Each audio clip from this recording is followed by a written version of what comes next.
어제 방송 이후 중국 안에서 반향이 있었다는 말로 이야기는 시작된다. 그리고 곧바로 중국군 내부를 겨냥한 긴급 부인이 등장한다. 전해지는 바에 따르면 중국 공산당 중앙군사위원회 판공청이 각 전구와 각 군종, 각 본부와 군사학교, 무장경찰 부대까지 포함한 조직에 긴급 통지를 내려 장여우샤와 류전리가 구금 상태에서 사망했다는 소문은 사실이 아니라고 못 박았다는 것이다. 통지의 핵심은 두 줄로 정리된다. 장여우샤와 류전리는 현재 건강하며 조직의 심사와 조사를 받고 있고 관련 절차는 법과 규정에 따라 진행 중이라는 주장이다. 또 두 사람은 사상적으로 안정돼 있고 태도도 단정하며 조사에 협조하고 있고 생활 대우는 규정대로 보장되며 의료 조건도 충분히 마련돼 있다고 적었다고 한다. 즉 사망설은 거짓이고 두 사람은 조사 중이라는 결론을 전군에 일괄적으로 주입하는 문서다. 그러나 이 통지는 단순한 사실 확인문으로 끝나지 않는다. 문서가 반복해서 강조하는 것은 사실보다 질서다. 통지는 해당 소문이 중국군의 정상 질서를 심각하게 교란하고 장병들의 사상 안정에 영향을 준다고 규정하며 전군이 즉시 관련 소문 전파를 중단하라고 명령한다. 여기서부터 문장은 한층 더 차가워진다. 소문을 퍼뜨리거나 불만을 선동하고 기회를 틈타 소란을 일으켜 군심을 흔드는 사람은 사실로 확인되는 즉시 규정과 법에 따라 엄정하고 신속히 처리하며 필요하면 군법 책임까지 묻겠다는 경고가 포함되어 있다고 전해진다. 이 대목이 만들어내는 분위기는 분명하다. 중국군 내부에서 이 사안을 소문 해명 수준이 아니라 지휘체계와 정치적 안정의 문제로 취급하고 있다는 신호다. 통지는 이어서 시진핑을 중심으로 한 지도부를 전면에 세우며 당이 군대를 절대적으로 영도한다는 원칙과 중앙군사위원회 주석 책임체계를 더욱 확고히 하라고 강조한다. 장여우샤와 류전리에 대한 조사를 엄정한 당관리와 엄정한 군관리의 중요한 조치로 규정하면서 중국군 장병들이 정치적, 전략적, 기율적 높이에서 이를 이해하고 지도부의 결정에 생각과 행동을 완전히 맞추라고 요구한다. 다시 말해 이 문서는 장여우샤와 류전리 개인의 상태를 설명하는 문서이면서 동시에 중국군 전체를 향해 지금은 결집해야 한다는 태도 지침을 내리는 문서로 기능한다. 그리고 화자는 통지 이후의 중국군 내부 풍경을 이어붙인다. 전해진 말에 따르면 이 통지는 군의 기밀 전달 경로를 통해 연대급 이상 단위까지 빠르게 내려갔고 다수 부대가 긴급히 당위원회를 열어 내용을 전달했다고 한다. 전달 방식은 극단적으로 경직돼 있었다는 서술이 뒤따른다. 한 글자도 빠뜨리지 말고 한 문장도 바꾸지 말고 구두점 하나도 고치지 말라는 식으로 그대로 학습을 요구했다는 것이다. 일부 전구 지휘부는 회의에서 이 민감한 시점에 함부로 말하는 사람은 엄중히 책임을 묻겠다는 취지의 강경한 경고를 했다는 주장도 이어진다. 그러나 동시에 통지의 부인 강도는 세지만 설득력은 부족하다고 느끼는 사람들이 있어 중국군 내부의 불안이 완전히 가라앉지 않았다는 식의 묘사도 따라붙는다. 즉 콘텐츠는 문서는 강경하지만 군심은 아직 완전히 안정되지 않았다는 긴장을 만들어낸다.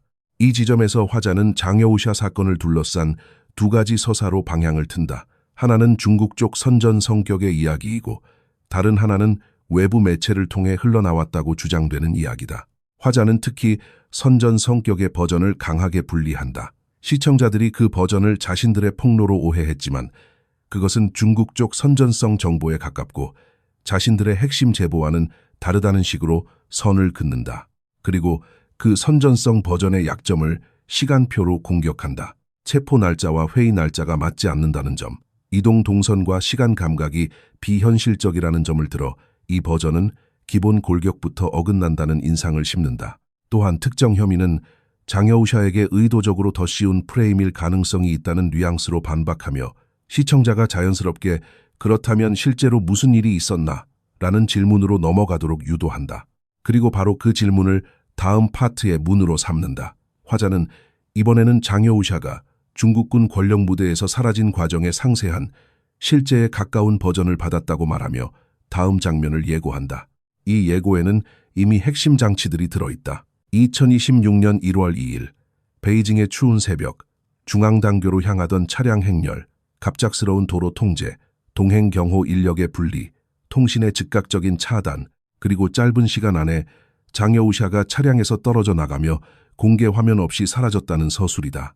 여기에 더해 베이징의 핵심 경호 지휘 라인이 사전에 교체됐고 수도 경호 체계가 최고 지도부에 더 직접적으로 복종하도록 재배치됐다는 주장까지 연결한다.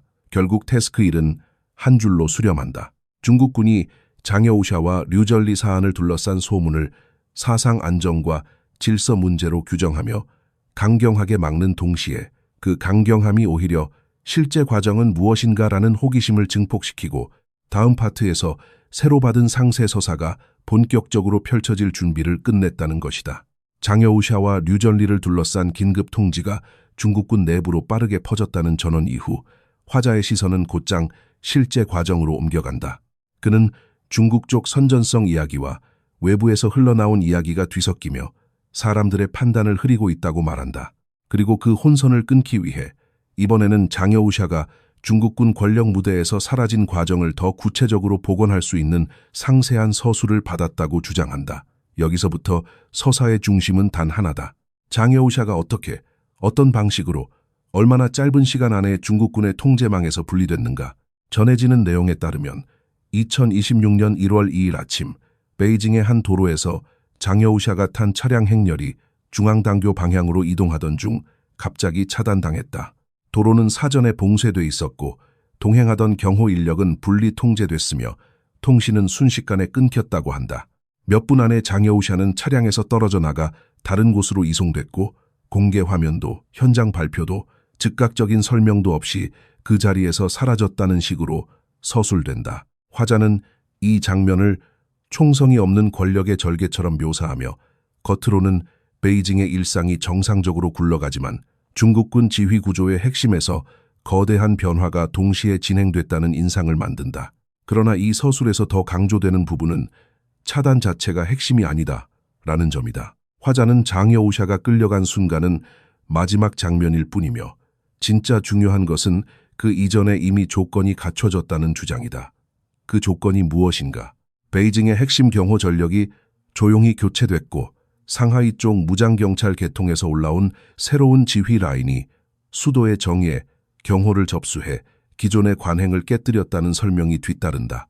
이런 변화는 평소에는 눈에 잘 띄지 않지만 특정 인물을 분리하고 통신을 끊고 도로를 봉쇄하는 작전이 완벽히 맞물리려면 수도 경호 체계가 오직 최고 지도부의 명령에만 반응하도록 미리 재정렬돼 있어야 한다는 논리로 연결된다. 즉, 누가 베이징의 경호 통로를 쥐었는가가 장여우샤 사건의 앞단에서 이미 결정돼 있었다는 프레임이다. 그 다음 화자는 같은 날의 정보 처리 방식을 끌어온다. 전해지는 말에 따르면 중앙당교의 회의는 예정대로 진행됐고 장여우샤가 불참했는데도 즉각적인 설명은 없었다. 당의 문직 고위층은 비교적 빠르게 내부 통보를 받았지만 중국군 고위층은 일부러 늦게 통보받았고 외부에 발표되기 직전이 되어서야 일부 장성들이 장여우샤가 조사 중이라는 사실을 처음 알았다는 식의 서술이 이어진다.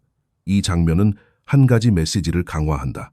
사건의 내용보다 더 중요한 것은 중국군 내부를 정보적으로 분리했다는 주장이다. 다시 말해 중국군 시스템 안에서 누가 무엇을 언제 알게 될지까지 설계한 작전이었다는 인상을 주는 것이다. 여기서 화자는 날짜를 하나 더 찍는다. 2026년 1월 24일 당국이 장여우샤와 류전리에 대해 조사에 착수했다는 발표가 나왔고 혐의는 점점 더 무겁게 포장됐다는 주장이다. 특히 그는 지도부 책임 체계를 짓밟았다는 식의 규정이 매우 강한 낙인으로 사용됐다는 점을 강조한다. 그리고 곧바로 핵심 문장으로 들어간다. 장여우샤와 류전리 사건의 정치적 의미는 개별 혐의의 진위가 아니라 바로 이 지도부 책임 체계라는 표현 속에 숨어 있다는 것이다. 여기서부터 서사는 개인 사건을 넘어 구조로 올라간다. 화자의 논지는 단순하지만 날카롭게 설계돼 있다. 중국군은 정치적 안전의 마지막 버팀목이기 때문에 최고 지도부는 중국군에 대해 더 강한 수준의 통제를 추구한다. 문제는 통제가 강해질수록 실제 운영은 누군가에게 맡겨야 한다는 현실이 따라온다는 점이다. 최고 지도부가 중국군의 훈련, 장비, 전력, 작전 준비 같은 전문 영역을 모두 직접 처리할 수는 없기 때문이다. 그래서 중국군의 일상 운영은 필연적으로 대리 수행자에게 집중된다. 그리고 화자는 그 대리 수행자의 중심에 중앙군사위원회 부주석이 놓인다고 주장한다. 장여우샤는 그 핵심 대리 수행자 위치에 있었고 바로 그 지점이 위험해졌다는 식으로 전개한다. 화자가 제시하는 구조적 위험은 세 가지다. 첫째, 정보 격차다. 중국군 내부에서 상단으로 올라가는 보고와 현장 정보는 통로를 거친다. 통로를 쥔 사람은 의도하지 않아도 보고의 속도와 방향을 좌우할 수 있다. 둘째, 전문성의 우위다. 중국군의 전문 영역에서는 무엇이 가능한지, 무엇이 위험한지, 어떤 일정이 현실적인지 판단하는 권한이 생긴다. 이 판단 권한은 곧 해석 권한이 된다. 셋째, 인사 네트워크다. 중국군에서 중요한 보직의 임명은 형식상 최고 지도부의 권한이지만 실제로는 추천과 검증의 과정이 존재하고 분장 영역을 쥔 사람이 영향력을 갖게 된다는 주장이다. 이 세 가지가 결합하면 대리 수행자는 단순한 집행자가 아니라 반드시 거쳐야 하는 통로로 보이기 시작한다. 그리고 바로 그 순간 최고 지도부가 느끼는 공포가 시작된다는 것이 화자의 결론이다. 중국군의 명령이 현장에서 미세하게 다른 방식으로 해석되거나 보고가 지나치게 매끈해지거나 특정 분야의 인사들이 한 방향으로 엮이기 시작하면 최고 지도부는 통로가 독자적으로 굴러가고 있다는 의심을 품게 된다는 것이다. 화자는 이것이 장여우샤와 류전리 같은 사건을 촉발하는 진짜 방아쇠라고 말한다. 즉, 누가 얼마나 돈을 받았는지가 본질이 아니라 중국군 내에서 또 하나의 중심이 생겨나는 것을 체제가 견딜 수 없다는 주장이다. 그래서 가장 손쉬운 명분인 반부패와 기율을 앞세워 통로 자체를 부수는 방식으로 처리한다는 프레임이다. 이 논리를 강화하기 위해 화자는 중국군 내부에서 이미 여러 고위 인사들이 조사 대상이 됐고 정리의 폭이 계속 위로 올라갔다는 흐름을 끌어온다. 그리고 결론을 한 문장으로 만든다.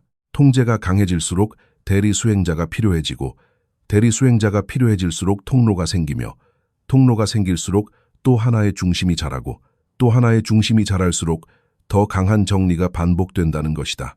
이 반복이 계속되면 결국 중국군은 겉으로 더 단단해 보이지만 실제로는 보고의 진실성과 현장의 책임감이 약해져 더 취약해질 수 있다는 경고로 이어진다. 이것이 화자가 말하는 구조적 숙명이다.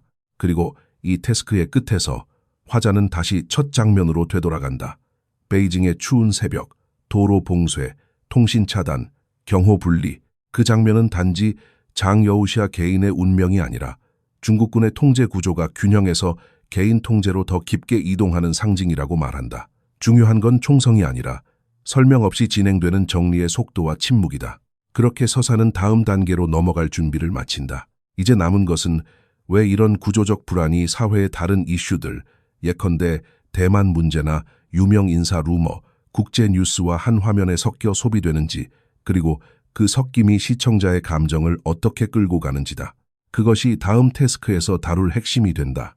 장여우샤와 류전리, 그리고 중국군 내부 통지와 통로의 문제까지 쭉 따라오면 여기서 콘텐츠는 한 가지 선택을 한다. 이야기를 한 축으로만 끝내지 않고 다른 이슈들을 한 화면에 겹쳐서 큰 흐름처럼 보이게 만드는 방식이다. 화자는 장여우샤와 류전리 사안이 중국군 내부의 긴장만이 아니라 대만 문제, 인터넷 루머, 국제 뉴스까지 한꺼번에 연결돼 돌아가고 있다고 말한다. 이 연결은 사실의 연쇄라기보다 시청자의 감정과 집중력을 끌고 가는 편집의 연쇄에 가깝다. 그리고 그 편집의 목적은 단순하다. 지금 동시에 여러 균열이 터지고 있다는 인상을 강화하는 것이다. 먼저 화자가 끌어오는 것은 대만의 기업인 차오싱청이다. 그는 차오싱청이 시진핑에게 공개 서한을 보냈다고 소개하며 대만을 공격하는 선택은 결국 중국에도 치명적이라고 경고했다고 요약한다. 화자는 이 대목을 중국군의 긴장 서사와 붙인다. 즉, 장여우샤와 류전리 문제로 중국군 내부가 흔들리는 순간에 대만을 둘러싼 외부 압박과 국제적 비용이 동시에 커진다는 그림을 만든다. 여기서 핵심은 대만 문제의 사실관계가 아니라 시청자가 체감하는 위기의 밀도를 올리는 효과다. 중국군 내부의 불안, 시진핑의 결단, 대만 해협의 위험이 한 묶음으로 보이기 시작하면 사람들은 자연스럽게 모든 것이 한 방향으로 간다는 결론에 더 쉽게 끌려간다. 그 다음 화자는 갑자기 인터넷 유명인 라오가오 이야기를 끼워 넣는다. 그는 라오가오가 다툼에 갔다가 공안에 붙잡혀 거액의 벌금을 물었다는 소문이 돌았다고 말하지만 동시에 그 문서에는 치명적 의심점이 많아 조작일 가능성이 높다는 반론도 붙인다. 여기서 중요한 것은 라오가오의 진실 여부가 아니다. 이 장면이 하는 역할은 중국 사회 공간 전체가 소문과 문서로 흔들리고 있다는 분위기를 만드는 것이다. 중국군 내부에서는 장여우샤와 류전리를 둘러싼 통지가 내려오고 사회 공간에서는 라오가오를 둘러싼 거액 벌금 문서가 떠돌고 이 모든 게 문서처럼 보이는 것으로 사람들을 흔든다는 공통된 감각을 형성한다. 즉, 화자는 중국군의 긴급 통지와 사회의 가짜 문서를 한 줄로 연결해 문서가 곧 진실처럼 유통되는 시대라는 불안을 키운다. 그리고 국제 뉴스로 넘어가면 화자는 도널드 트럼프의 관세와 이란 이슈를 붙인다. 그는 트럼프가 여러 나라의 관세를 올렸고 중국도 타격을 받을 것이라는 식으로 말하며 동시에 이란에 대해 열흘의 시한을 언급했다고 전한다. 이 장면 역시 사실의 정확한 검증보다 시청자가 느끼는 동시다발 압박의 체감도를 높이는 쪽으로 기능한다.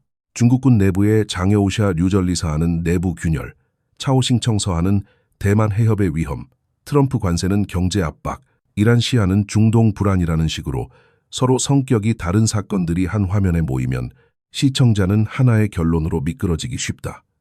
지금은 전면적 위기의 국면이다. 화자는 바로 그 결론에 기대어 마지막에 확신을 강화한다. 하지만 이때 우리가 놓치지 말아야 할 핵심 장치가 있다. 화자는 여러 주제를 섞으면서도 중심 문장을 계속 같은 방향으로 되돌린다.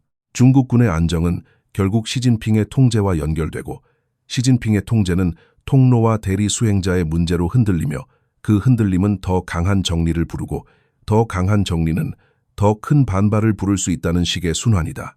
그래서 마지막에는 단정이 등장한다. 화자는 시진핑이 결국 실패할 것이며 중국군이 시진핑의 반대편에 서게 되고 최종적으로 군사 쿠데타로 끝날 것이라고까지 말한다. 이 단정은 이 콘텐츠의 가장 강한 감정적 결론이자 가장 위험한 비약이기도 하다. 왜냐하면 앞에서 쌓아올린 내용은 대부분 전해진다, 주장된다, 확인하기 어렵다의 영역에 있고 마지막 결론은 그 불확실한 재료를 단숨에 필연으로 바꾸기 때문이다. 즉, 사실의 층위와 예측의 층위를 한순간에 겹쳐버리는 방식이다.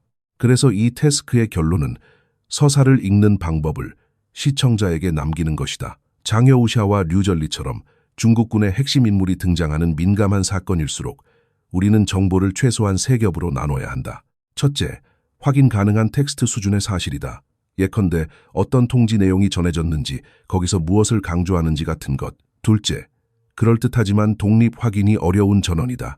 예컨대 중국군 내부 전달 방식이나 회의 발언 같은 것. 셋째, 전망과 단정이다. 반드시 쿠데타로 간다. 같은 결론은 거의 항상 이 영역에 놓인다.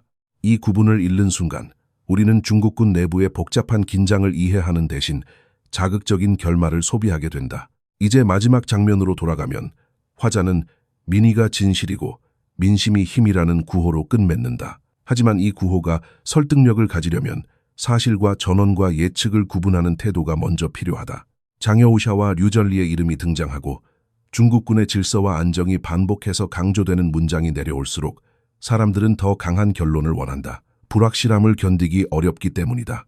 그러나 불확실함을 견디는 방법은 더 큰 단정이 아니라 더 좋은 분류와 더 단단한 확인 절차다. 중국군과 시진핑, 장여우샤와 류전리라는 민감한 이름들이 등장한 이 이야기에서 우리가 얻어야 할 것은 공포가 아니라 정보전 속에서도 흔들리지 않는 읽기 방법이다.